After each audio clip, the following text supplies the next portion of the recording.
Хвиля ремонтів доріг у Кременчуці не зупиняється. У багатьох містах України жахливий стан доріг – одна з головних проблем. Неякісне асфальтне покриття, ями, безвідповідальність комунальників призводить до дорожнього колапсу. Але у Кременчуці колапсу не буде. Кременчуцька міська влада придбала асфальтний завод, який робить новий асфальт європейської якості, що буде триматися набагато довше. Крім цього, постійно оновлюється парк комунальної техніки. Нещодавно придбали нову сучасну багатофункціональну фрезу та асфальтоукладач. Найближчим часом очікується 2 нових катка. Це все необхідно, щоб оперативно ремонтувати дороги в різних частинах міста. Нас не устраивает то качество дорог, которое есть в городе. Поэтому я ставлю задачу по максимуму отремонтировать дороги в городе, отремонтировать тротуары.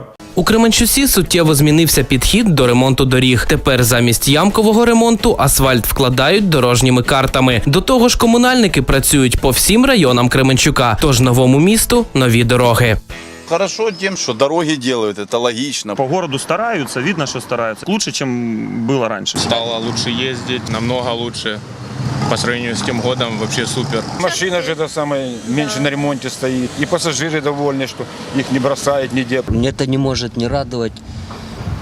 Очень признательны мы руководству города и всем тем людям, которые принимают в этом участие. Тут дорогу сделали, тут невозможно было в прошлом году с коляской проехать, а теперь же, конечно, хорошо. Наш двор такого не бачив уже очень давно. Очень приятно, что в комплексе все это делается, очень хорошо.